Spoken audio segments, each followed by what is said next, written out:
don't ever smoke the dizzy, but we can always share some disease.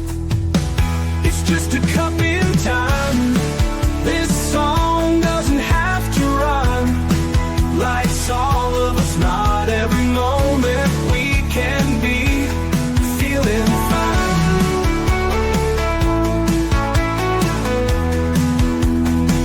I wanna share a moment, just a second if you will, maybe even a cup of thrill. We could share this performance. It's tea time, come sit with me. Well, welcome everybody. Miss Liz back in the house. And today we had an incredible afternoon, but now we have an evening guest and we have David Cunningham in the house. And we're going to be talking about his book that is called Your Love Does Matter. So we're going to be talking about that. We're going to talk about some self-doubt and some transformation and all of that good stuff. And David's tea is transformation, elevation, and enlightenment. So that's the tea we'll be serving tonight in the house. That's right. Miss Liz doesn't serve a beverage. We serve lifetime stories on tea time.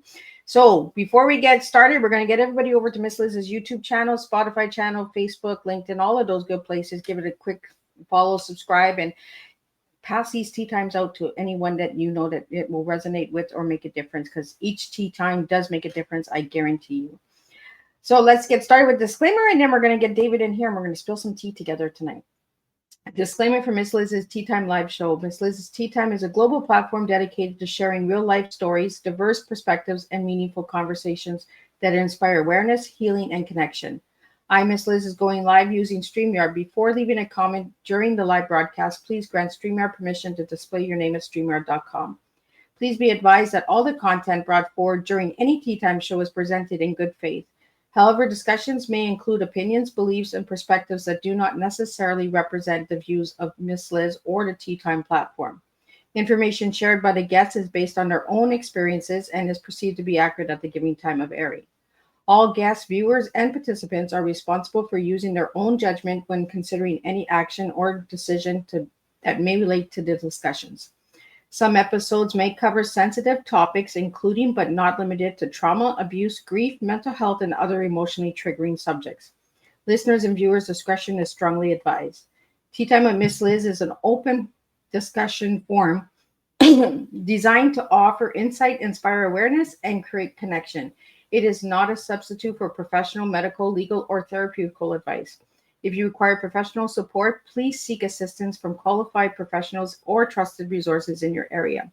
If you have any questions regarding this disclaimer or the content of the discussions, you are welcome to contact me, aka Miss Liz, directly at my email at bookingmissliz@gmail.com, or check out my link tree at Miss Liz's Tea Times. By choosing to participate and comment on or view these live shows, you acknowledge and accept this disclaimer. Your participation is entirely voluntary. I, Miss Liz, welcomes you to join the conversation with an open heart, and if at any time you feel this platform is not right for you, I respect your decision and welcome you back whenever you are ready. Tea Time with Miss Liz is serving truth and awareness one cup at a time. Now let me give you a little bit on David. Tonight on Tea Time at the table, we welcome a guest whose life work is rooted in leading with love and awakening humanity. David Cunningham is a transformational leader, speaker, and an advocate for living and loving differently. His message invites us to see one another through the lens of compassion, courage, and possibilities. David believes that true change begins when we choose to live with intention, not just for ourselves, but for the good of the world around us. Through his insight and his own journey, he challenges us to let go of fear, embrace our authentic selves, and recognize that love has the power to transform how we lead, heal, and connect. Please join me in pouring a warm cup and welcoming David Cunningham to the Tea Time table as we explore what it means to awaken humanity by leading with love. Let me get David in here. Welcome, David. Hello. Hi, Miss Liz. Hello, everybody listening. It is a pleasure to have you here with us tonight. So, David, who was David as a little guy and who is David now? As a little guy. Let's see. Well, one of my first memories being 4 years old, okay? And we lived in a really small town in Western New York, Southern New York called Olean, New York. And my family was very much related to the church. So we went to a really small church. And my earliest memory is at 4. We were taken to a candlelight service one night, which meant that we went to church and the whole sanctuary was lit just by candles. And the whole service, Miss Liz, was an artist painting a picture of Jesus, but it was a picture of Jesus on a velvet canvas. Do you ever see paintings on velvet?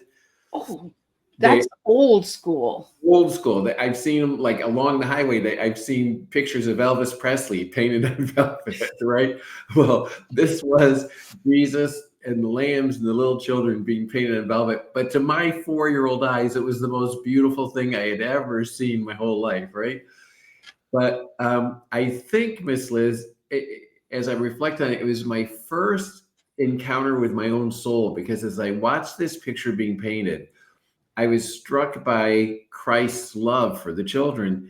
And I remember thinking to myself, I love that much. That's how much I love. I love people that much. That's how much I love. So that was my 4-year-old existence. Then, Oh, I love it. Life happened, right? So over the years, a couple of things in my family, is my dad, when I was about 8 years old, I still don't know why, but my dad turned very violent against my mom. So for several years then, my house was filled with violence. And no matter how much I thought our love should matter to each other, it seemed like it didn't matter anymore. And so that went on for several years. And then as a teenager and a young adult, I started coming out as a gay man. And then I was told that my love was totally inappropriate and unacceptable.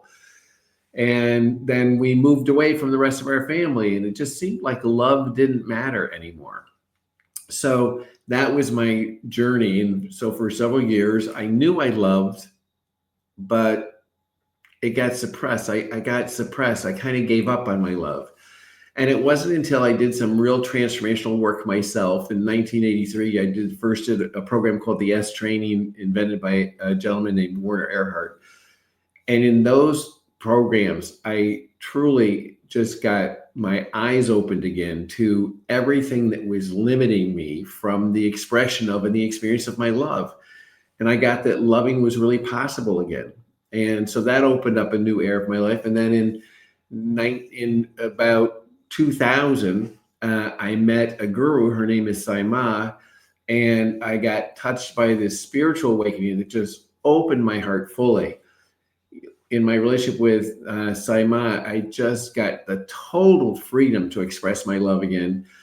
So that's the path I'm on now for several years, and I'm 73 years old. And No way. Yeah, 73. I've really chosen the next 30 years of my life. What I've devoted the next 30 years of my life to is that love prevails as the preeminent way of being on the planet. And I'm serious about that. I'm committed. We can do that as a civilization. We can have love win. We can have love prevail. And that's what my life is dedicated to now. And so I'm a busy David, guy. I would have never gave you 73. Like, you look good for 73. Okay, well, I'm going to come back on this show every week then. No, you look good. So David, and the reason that I asked who you were as a little guy and who you are now is because a lot of what we do as adults reflects on our childhood. Mm-hmm. And you came with the story of Jesus and as a little boy, and look at what you're doing now at 73. You're Mm-hmm. spreading the love. Like, that little boy wanted to be heard, and that little boy is getting heard. I really liked when Kim sent me the cover of your book. I'm going to bring it up. If you want to describe what the book is, the colors and all that for the audio listeners out there, and for all the people that are tuning in, and tell them why you picked those colors, because the colors matter as well in life. So I'm going to bring the book up so you can describe the book a little bit. Yeah.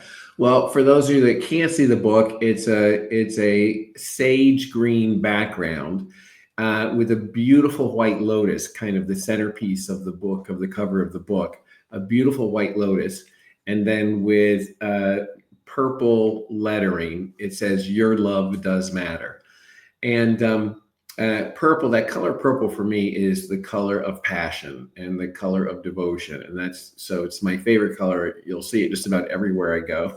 So but it is a color of passion and devotion and deep, profound love. So that's what that color signifies to me. The lotus signifies for me really the source. The center. From the center of the lotus, life emerges, light emerges.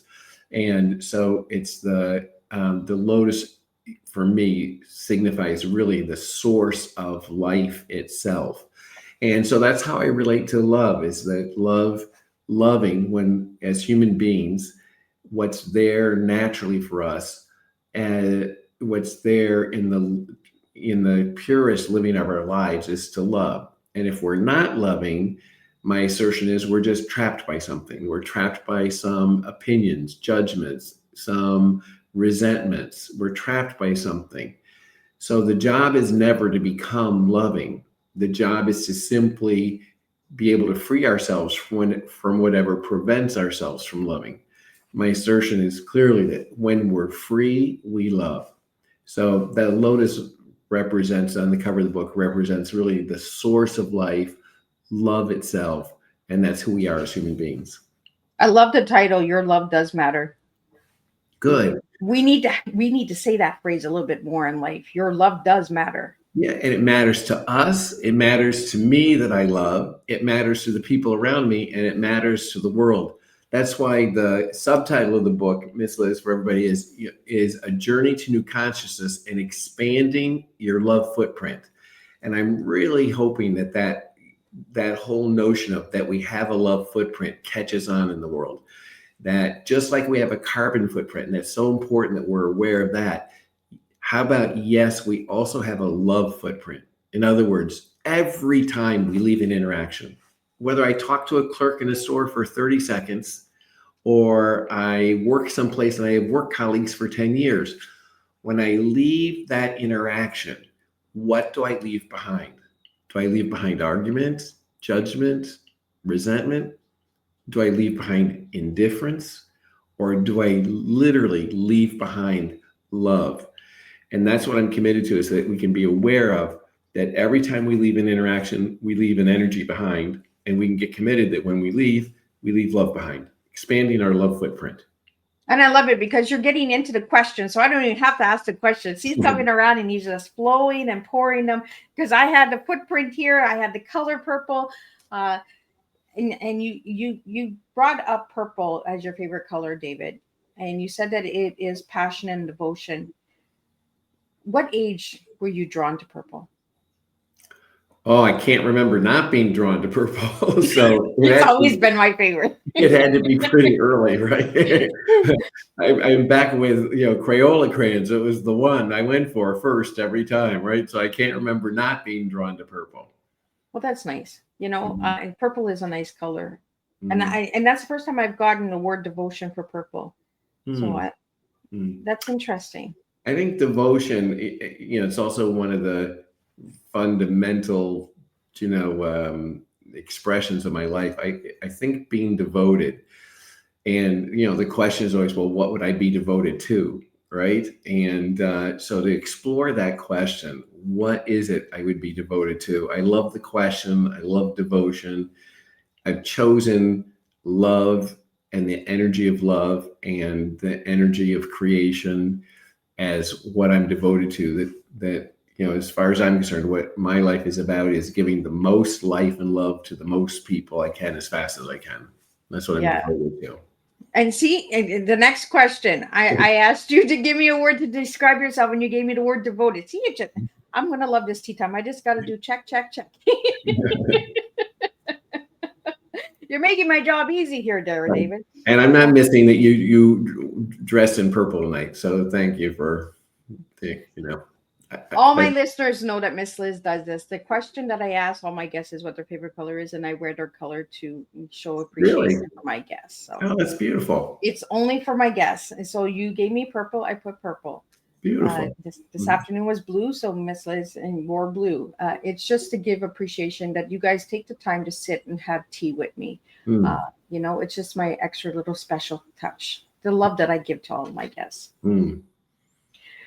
I want to get into your tea because you gave me the word transformation, elevation, and enlightenment. Sorry, Mrs. Is transformation evolution. It should be evolution Evolution. Okay. and I enlightenment. spelled it wrong. Sorry. Okay, good. Evolution. Tell me why those three words, David. Well, transformation is when literally everything and anything becomes possible for us. So a human being transforms, in the normal course of events, a human being looks at their life and only certain things seem possible and other things seem impossible. For some people, actually being forgiving one of their parents seems impossible. For some people, being healthy and fit seems impossible. When transformation happens, it's not just that one thing or two things become possible. It's literally everything and anything becomes possible in the living of their life. So that's the ultimate freedom for a human being, to have no barriers, no restrictions, anything and everything possible in the living of my life. And therefore, I get to create for myself any life that I choose. So that's why I chose transformation, because of the total freedom of it and the power that it gives us. I like it. Freedom. Mm-hmm. Evolution is because I think that's something for us as a human, as an individual human being, and us as a society. It's we're taking a step, and it's right now. It's time for us to take a step together in our evolution as a society, and for each of us to contribute to that. And I'm very committed that we're on a path, and we keep walking on that path and keep advancing ourselves on that path for an evolution. And we do it individually and we do it collectively. And then enlightenment, I chose because the evolution isn't the evolution of our bodies. That's not the kind of evolution I'm talking about. So it's not like we're going from walking on all fours to walking upright. I don't mean that kind of evolution.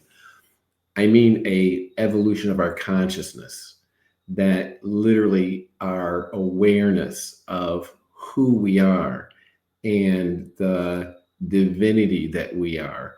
That awareness, that evolution of our consciousness is what I'm committed to. So transformation, evolution, and enlightenment. I love it. It's a nice, strong cup of tea. See, that's the kind of tea we serve here. I love it. It's strong, it's passionate, it's devoted, it's committed, and it's freedom. I like it. Strong tea, David. Thanks for serving that tea. Mm. So we had some questions that came in, David, and I want to get those out to you tonight. The first one that came in was, from rural Pennsylvania to leading on 6 continents, what shaped your calling to transformation? Literally, what happened for people in the transformational conversation. So I got to lead transformational program. I think maybe the world's most powerful transformational program is called the Landmark Forum. I got to lead that for 30 some years around the world to hundreds of thousands of people. And while, yes, it was hundreds of thousands of people, and yes, it was around the world, what called me was what happened for each person. To each person in front of me, as we're working together to be able to heal any past wound, or to be able to heal any past injury, to be able to be whole and complete with themselves, to be able to be whole and complete with their life and all of life, to live and be fully free and self-expressed in their life. So what called me was what happened for people. And I saw people, make peace with family and friends that they'd been at war with. I watched people forgive themselves for, failures they'd had in their own life. I watched marriages. I had literally couples in front of me that had been in divorce court would all of a sudden be fully related again. So I watched families come back together. I watched people that struggled in business thrive in their business. So what happened for people is what called me. David, do you feel that people get disconnected in marriages? Like they get to that divorce stage and then they go to a course like what you've led, and then all of a sudden realize, I don't really want this. I want my marriage. I want my wife. I want my husband. Like, what is the awakening in that course that gets them to realize? Yeah, two things. One is that nobody gets married and says, "Okay, I want to be married for 5 years, and then I want to hate my spouse." Right? Nobody says that, right? So, But however, there is some out there we don't know about them, right? right. However we end up there, that is not the path we intended to take, right? So if we end up at that case, boy, it's not what I would have chosen. But I can't see my way out of it at this point. I think, Miss Liz, what happens, what needs to happen is a new view of relatedness. And the new view of relatedness that's required is this. People have love often as an emotion, like I feel love or I don't feel love. Or people relate to love as actions, like I give you a Valentine or I don't give you a Valentine. There's a whole nother domain of life aside from what we have, like emotions, or what we do, like give Valentine's. There's a domain of life, Miss Liz, called who we be as human beings. There's ways of being, like I'm stingy or I'm generous. I'm being respectful, I'm being disrespectful. I'm being loving or I'm being resenting is usually the duality there. So when you get love as a way of being, not as a something you have or something you do, when you discover love as a way of being, you find out that's the one thing I have total say about. I don't have a say about what I have. I could have a car 1 minute, it's gone the next. I could have a job 1 minute, it's gone the next. I don't have any control over that. Yeah. I don't even have a say about what I do. I could show up at the airport on time and have my flight canceled, and so I don't get to fly. But whether I'm generous or stingy, that's up to me. Whether I'm caring or cruel, that's up to me. Whether I'm respectful or disrespectful, that's up to me. Oh, the one thing I have total say about my life, the one thing is who I be. And then you find out that the quality of our life is given by who we be. It's not, the quality of our life isn't given by what we have. I could have $1 million, and if while I have $1 million, I'm being cranky, guess what? I'm not enjoying life. I could be broke, and if while I'm being broke, I'm being generous or I'm being caring, I'm loving life. So the quality of our life isn't given by what we have. The quality of our life is not given by what we do. I could be skiing in the Swiss Alps, and if while I'm skiing in the Swiss Alps, I'm being argumentative, I won't enjoy it. I could be cleaning my basement, and if while I'm cleaning my basement, I'm being playful, I'll enjoy it. To discover that the quality of our life is not given by what we have, not given by what we do, but given by who we be, and that who I be is the one thing I have total say about, that's the best news I ever got.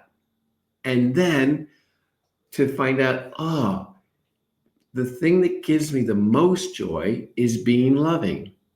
So I have the power to give myself a life that truly is the life I always wanted, being loving under any time, at any time, under any circumstance. That is a human being who's got their life in their own hands. I So, love it, David, that you said, that's up to me. mhm. We all have a choice if we want to be mean or good. Like there's choices in life, and people don't realize it's that simple. And then, yes, Mrs. And then there's another like lesson in that, which is, I sometimes I perform marriage ceremony, so I enjoy that. And in the marriage ceremony, I'll always include this point, that the love never comes from the other person. See, if you love me and I'm cranky, I won't experience love. I'll experience crankiness.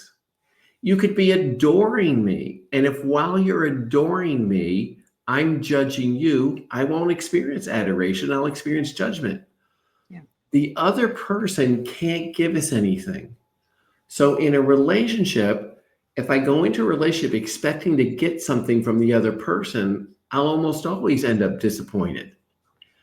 But what's the point of a relationship if I can't get something from the other person? Oh, the only point is I can't be somebody if nobody's there. I can't be tender if there's nobody there to be tender with. I can't be generous if there's nobody there to be generous with. I can't be compassionate if there's nobody there to be compassionate with. I can't be loving if there's nobody there to be loving with. When you discover that they can't give me anything except the opportunity to be who I want to be, we're left grateful for the presence of anybody in our life, and we're left grateful for partners. And when people discover that in a marriage, usually all of the argument falls away, and they're left able to really appreciate each other again. Oh, wow.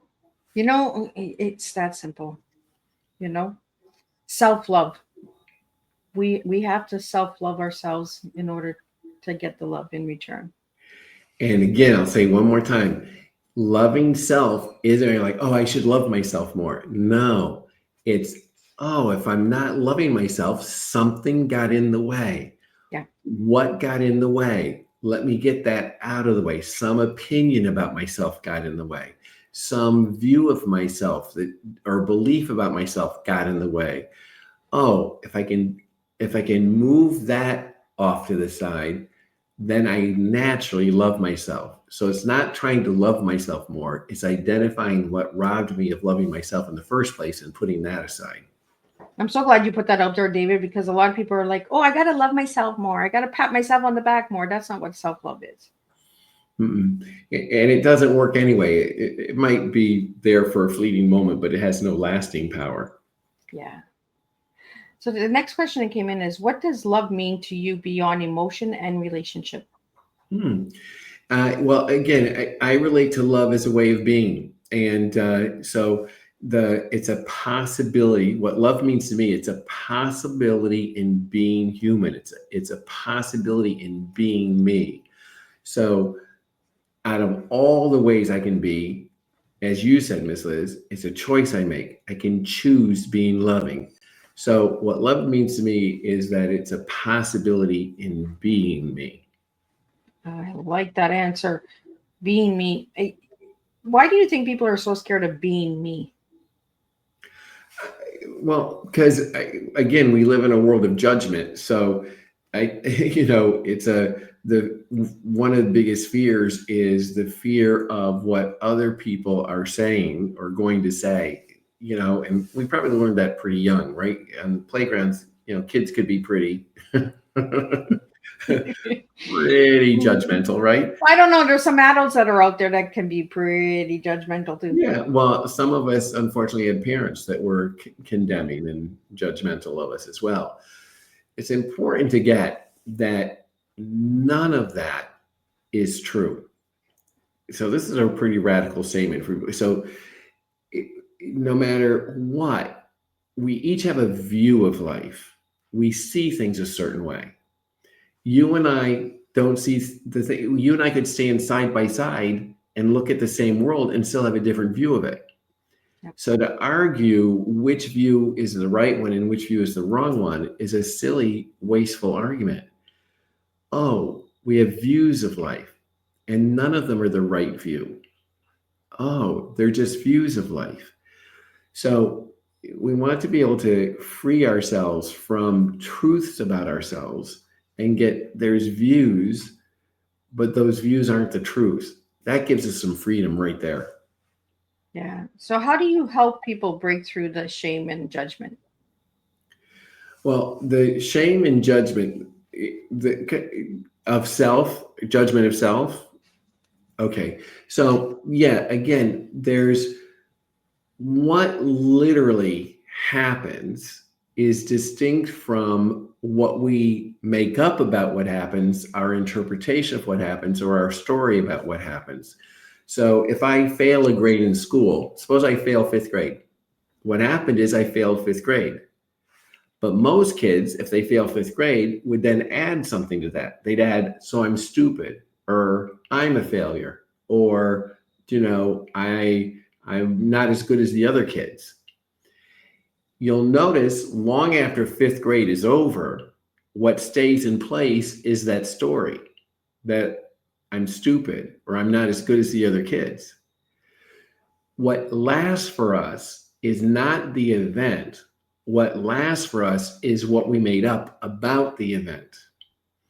What's important for people to get, how you get free from that, is to get, wait a minute, the story didn't happen.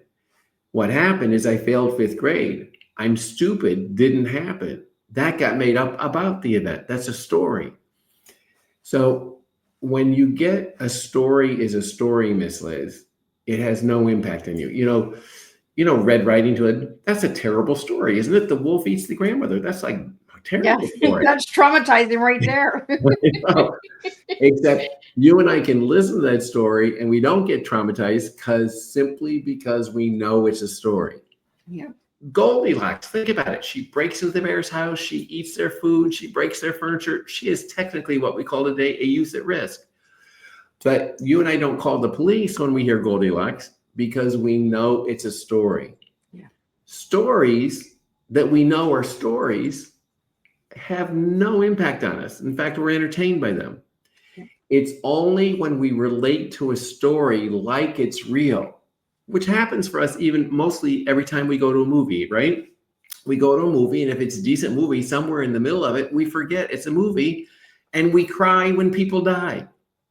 But nobody died. They got rich, but we're crying. Why? Because we forget for a few minutes that it's a story. Yeah. Then luckily, with movies, at some point it goes the end and the lights come on. We And wipe then, away ta-da, we wake up. and we wipe away our tears and go, that was a great movie.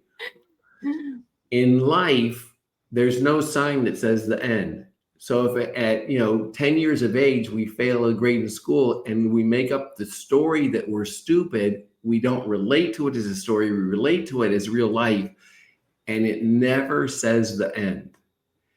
So what gives us the freedom from shame and the freedom from judgment of ourselves is to get that we've done what we've done, we haven't done what we haven't done, and everything that would bring shame or judgment is not what happened. It's a story about what happened. And to actually be able to see it and hear it as what got made up about what happened, when we get it as a story, we set ourselves free from it, and the shame and judgment goes with it.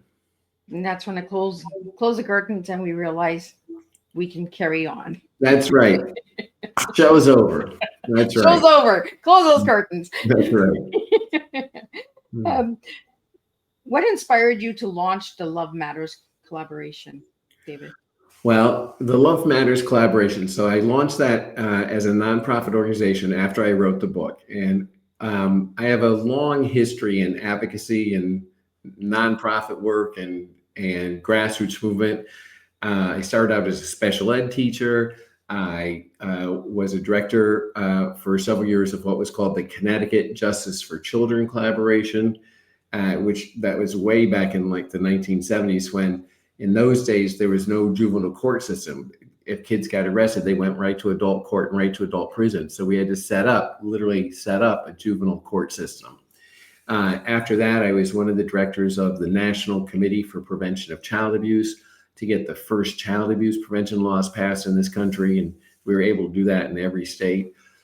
So I have a long history in grassroots movements. So what had me start the collaboration was that profound understanding that if we really want something to happen pervasively in society, people have to be involved.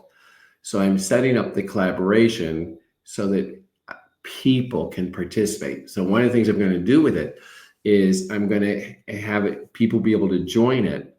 And I'm committed that we get members from every country in the world. It'll be free membership.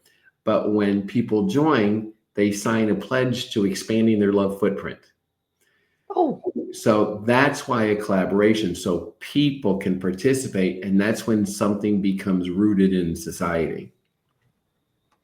I that love footprint needs to be, I really want to know more about that, David. So keep me in touch with more on that as you go along. Right. Can I tell you one other aspect of it, Miss Liz? Is that all right? Is another project is the collaboration I'm calling Love Goes to the Capitol. Love Goes to the Capitol. So that because if we look at love prevailing on the planet, it's going to have to infuse our political systems around the world. So I'm here in the United States. We'll start in the United States. So I've got two aspects of the project so far. This week, while you and I are talking, actually, is my book. I sent a copy of my book, That Your Love Does Matter, to every single member of Congress, the president and the vice president, and several governors in the country. So 535 members of Congress got my book this week, and the president and the vice president get my book this week. So I'm committed that we're infusing the political system with a new possibility of love. But then the other aspect of Love Goes to Capitol is we're starting here in Pennsylvania, and I'm just committed. We go to the Capitol in Harrisburg, Pennsylvania, once a week for a whole year. We're going to start very soon in the next few weeks. 1 week, I do some volunteer work with some gentlemen right out of prison. So we're going to take the guys that I work with that are formerly incarcerated. We're going to go to the state capitol and deliver an orchid to every legislator. Then the next week, we're going to take a group of trans teenagers to the Capitol. And all we're going to do is open doors for legislators as they come and go. No political talk whatsoever, just pure acts of love. I'm committed that if we do one project like that a week for a year, 52 projects, that we'll just infuse a new spirit into our political system. We can do that. And I'm hoping people in other states pick that idea up and run with it. So again, why collaboration?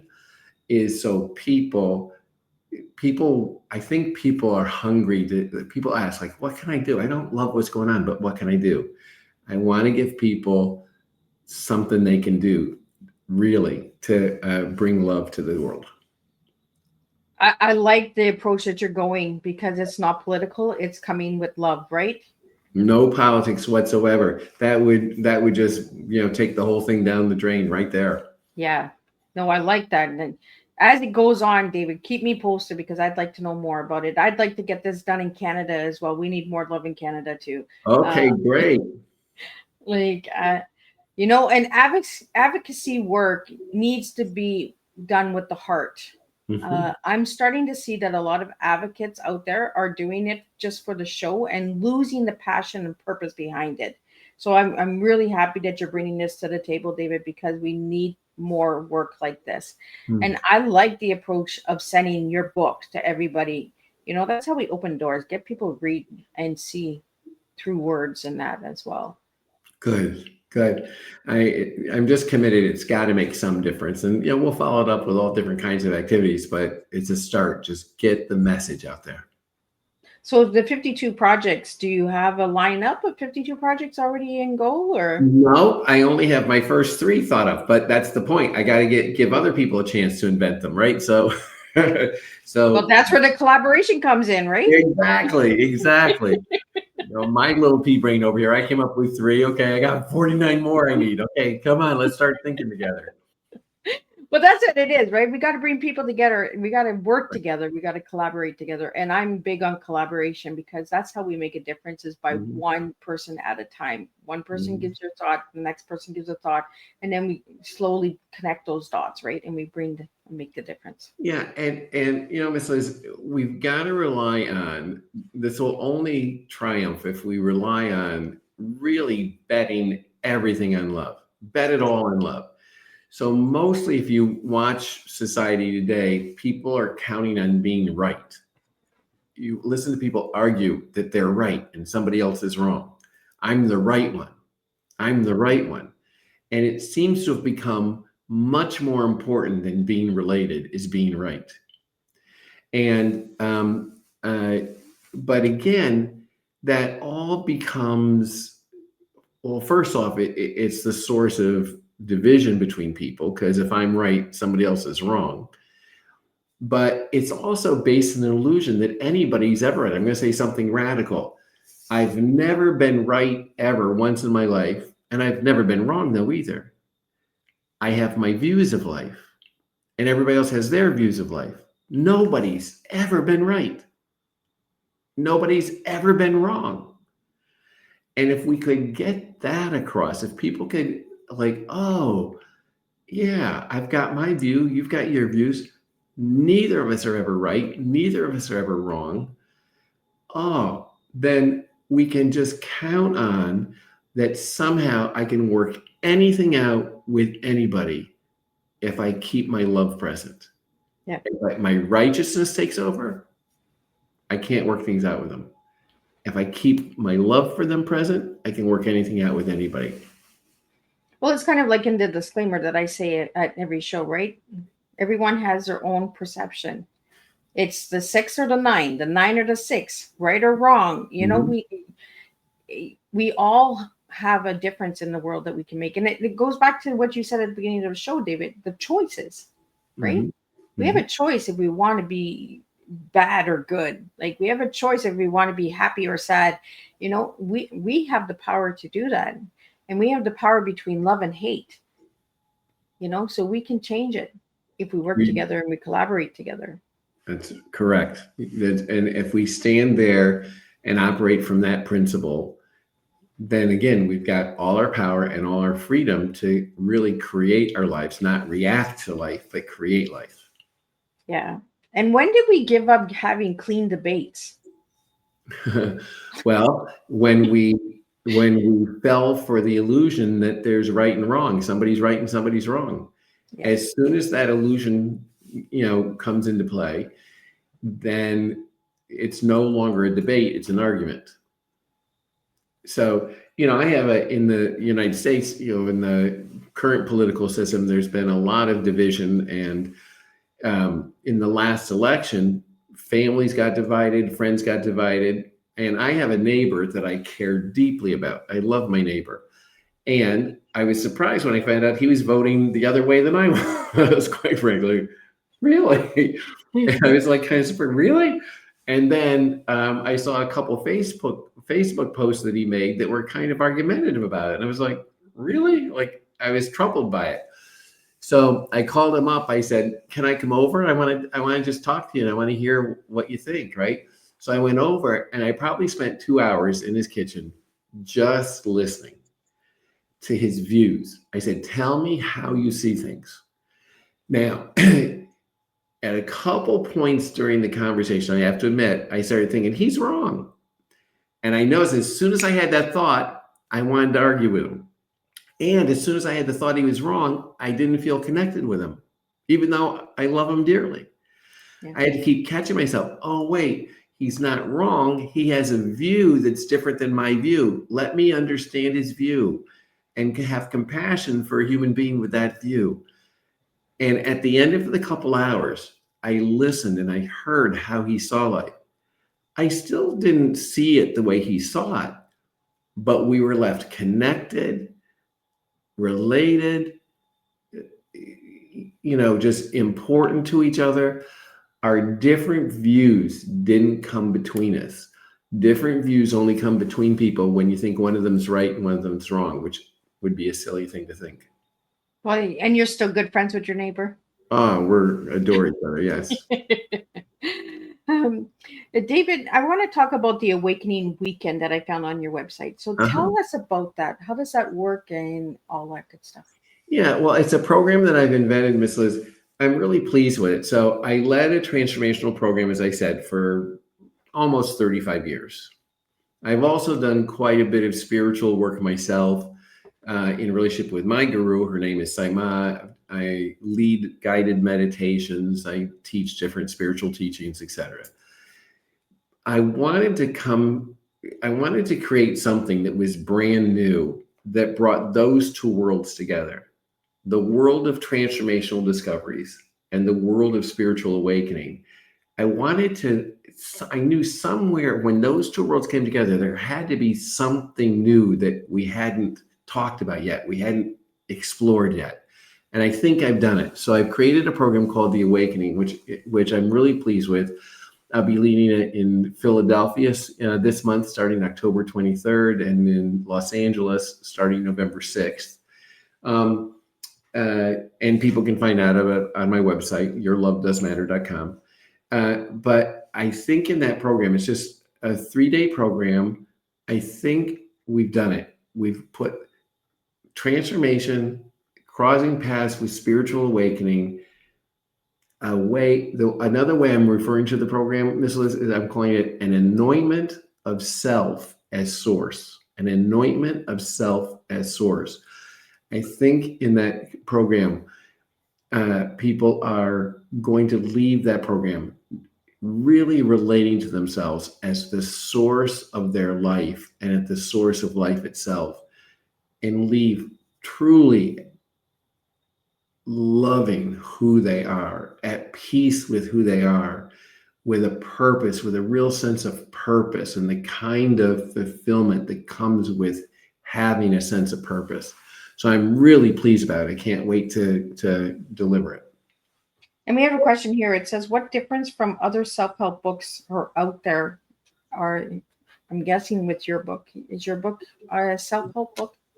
I wouldn't necessarily call it a self-help book, but I want to be really clear. It's not a book about love. So again, the title is Your Love Does Matter, but it's not a book about love. Okay. Why? Because we can read books about things and they make no difference. I could read a book about being effective and not end up effective. I could read a book about being a leader and not end up a leader. So I didn't want to write a book about love that didn't have an impact on people. So this book, the subtitle is A Journey to New Consciousness. I wrote it as a journey. I shared my journey, but I wrote it so that at every step along the way, it opened a door for whoever's reading to discover themselves as a loving being, as a light being, as a divine being, and to then be able to bring that into the daily living of their life. So it's really a journey. And so it's not a book about love, and it's not really self-help. It doesn't come from it all that people start out deficient or disabled in any way. It doesn't have that premise at all. It starts out with who we are already is wholly loving, and there's just barriers in our way. So it's removing the barriers, as I spoke about before. And what age, target age, are you looking at with this book? Probably 15, 16, maybe, somebody 13, 14 would engage in it. But by the time somebody's 15 or 16, on up to my mom's 99, and she and some of the people that live at her senior community are reading it. And I had one of my mom's friends at the senior community where she's living. When I went to visit my mom the other day, her friend Carol came up to me and says, well, she goes, I was in the grocery store and I was reaching for something off the shelf, and somebody came up and banged my cart, and I was about to turn around and just give them a piece of my mind. She goes, and then I thought about your book, and I thought, wait a minute, I've got a love footprint. So I turned around and said, something kind to the person. And she goes, and the big surprise was it turned out to be my own daughter. So a funny anecdote, but the point was that, yes, who's it for? So if you can be 99 and still interested in your love footprint in the world, because you're still living life.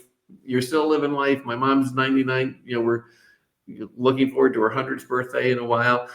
She's still living life and interacting with people, and the quality of her life comes from her loving. So I love that story of the love footprint, the daughter. Yeah.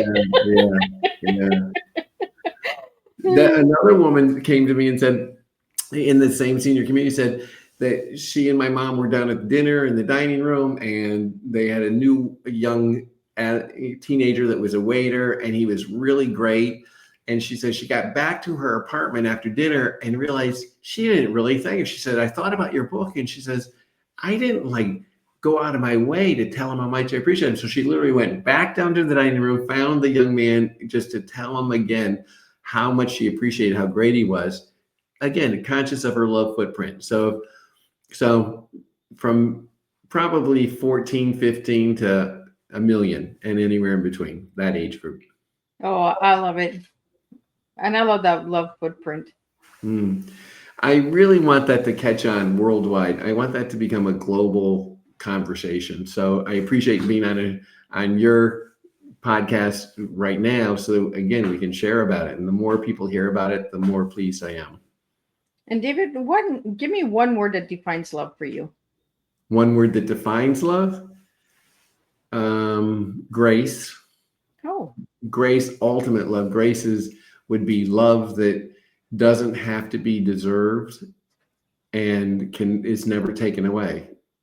If I bestow grace on somebody, I don't make them deserve my love. I just give it to them, and I would never take my love away under any circumstance. So grace, I guess, it would be the ultimate love. and that's one word we don't hear today too much in the world is grace. Mm, mm. When people discover that all of us, we can bestow grace on others. We can bestow grace on total strangers. I give them my love. They don't make them deserve it. I don't even make them, get to know me. I'll just give them my love to a total stranger. It's bestowing grace, and I won't take it away no matter what happens. And that's my power as a human being. But when people discover they can bestow grace on others, I'm telling you, it makes people, every time somebody discovers that, they get so happy because it just is such a joyous way to live. And a book that deeply transformed your life. A book that deeply transformed my life. Let me think for a minute. There's a book called Speaking Being. Speaking Being. And it's a book about the work of Werner Erhard. And it compares the work of Werner Erhard to the work of the philosopher Heidegger. And it's what it really shows. The lesson that is in that book primarily is that our speaking gives our life. See, we think life happens and then we talk about it. The lesson I learned in that book is no. We speak and then we get a life. In other words, we literally see what we speak. So if I show you this, Miss Liz, and I say that's a number, what do you see? I see a finger. But if I say it's a number, what do you see? Yeah, I see one. And if I say it's a direction, what do you see? A direction. Direction. Straight up. Up. Okay. Now, if you'll notice, there's no one here and there's no up here. But I gave you some language. I said a word and I had you start seeing something that's actually not here. That's the power of language. All right, now that was a silly example, but I like it. I, for one, have to admit that for a long time, I said my dad was closed-minded. That's what I said about him. Yeah. And I thought that I was observing my dad and then concluding that he was closed-minded. No, it wasn't working that way. I said he was closed-minded, and it had me start seeing the evidence for it in everything he did. In the way he folded his newspaper, in the way he combed his hair became evidence about how closed-minded he was. So in that book, Speaking Being, the main lesson I walked away with was, I speak and then I create the reality I live in. And then here was the really radical news. I create reality for whoever listens to me. So I told other people my dad was closed-minded. And I had to deal with, I had them start seeing that quality of my dad. So when I discovered that, wait, I'm the one that spoke it into existence, I had some cleaning up to do with my dad and with other people that I quote unquote had gossiped about him with. And so I got it cleaned up. So we took that speaking out of existence. But Speaking Being is that powerful, powerful, profound discovery of the power of language in our lives. And that's why I ask these questions, because I get good information that I can check out too. And that, and we have this ripple effect, right? When we have an opinion about somebody in our lives, and we share it with other people, we want other people to feel what we feel sometimes. And then they start to feel it. And then we're like, we didn't really want you to feel that. We just wanted you to understand how we felt. And kind of like what you just said there, David. Yeah. In fact, it kind of sometimes annoys us when other people don't feel. If we're upset and now that somebody else isn't upset, it kind of annoys us, right? It's like, Right? We're like, why aren't you mad? exactly. And then they get upset, and it's like, oh, that wasn't such a good idea, having them be upset too. Yeah. So, David, what message do you want to leave for future generations to carry on about love and our being? Hmm. When we're free, we love. Love is a way of being, and it's what has us love our life. It's up to us. We get to choose, as you said a couple times. So we get to choose, and loving is a way of being. We can choose. We can choose resenting. Let's explore forgiveness for a minute, Miss Liz. Okay. See, forgiveness is one of the perfect demonstrations of that. Most people think forgiveness is, I forgive you for having done something wrong. That doesn't work, because then there's always a debate. Does my forgiveness condone what they did? Does my forgiveness excuse what they did? Does my forgiveness give them permission to do it again? No, no, no. A whole new notion of forgiveness would be forgive. I give my love like I did before anything happened. So I could be resentful or I could be loving. I'm choosing being loving. Why? Well, because I notice when I'm resenting, I am one miserable human being. I do not enjoy life at all while I'm being resentful. So forgiveness actually isn't for the other person, it's for us. It's a choice about our life. Do I want to lead a resentful life or a loving life? So the message I'd like to leave for future generations is love is a way of being. We get to choose it. It's what gives us really the fulfillment of our lives. And we have a love footprint. Let's pay attention to that. That would be the message. And that leads right into the last question that I want to ask you. A simple daily practice anyone can do to expand their love footprint. I like to, well, first off, I meditate every day. So I really invite people to have some practice of mindfulness, meditation, quietness, peacefulness, just to settle things, right?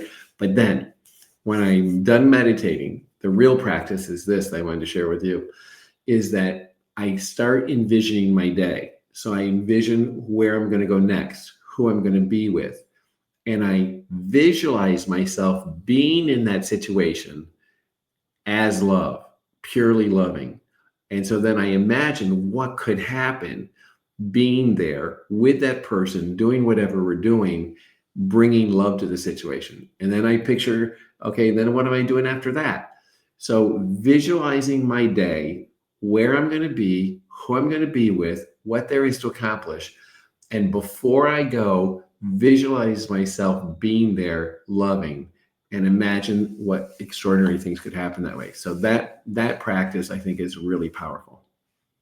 Visualizing has made a big, huge difference on my life as well, David, because I've been doing affirmations for the whole year from January 1st, and visualizing is part of my meditation every day.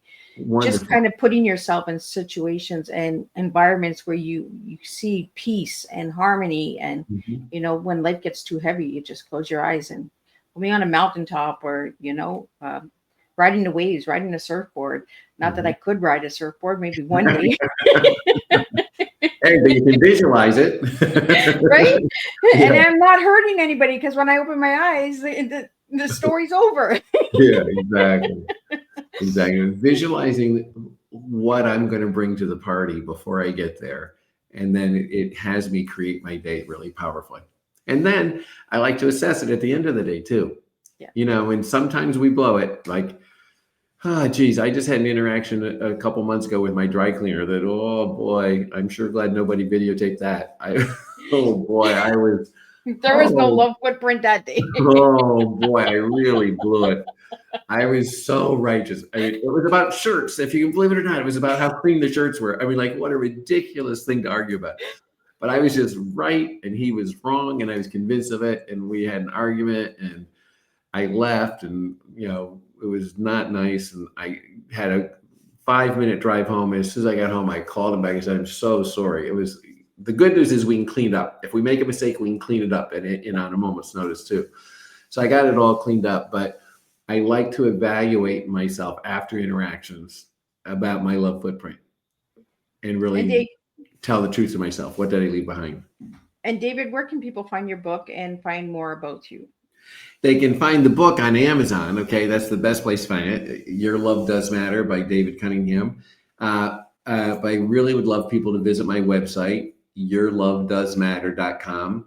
They can find out about the course, The Awakening. They can find out about the project Love Goes to the Capital. They can get recordings of the meditations I lead.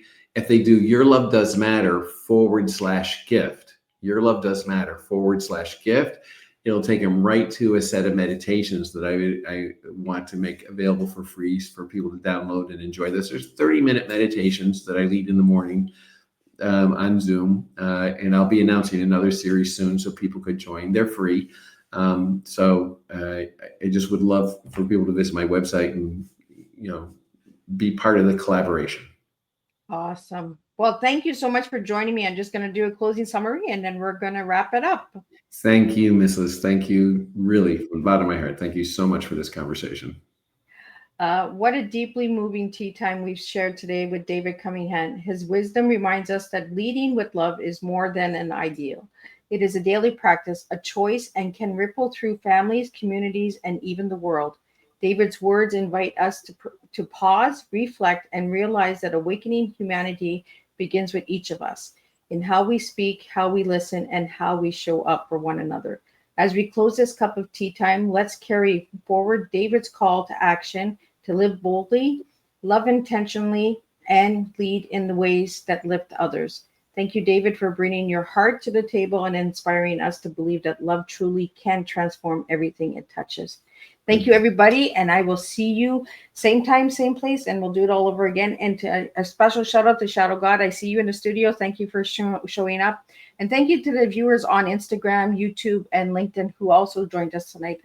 I couldn't do this without all of you guys. So thank you, and I'll see you next week, Tuesday, Thursday, and we'll do it all over again.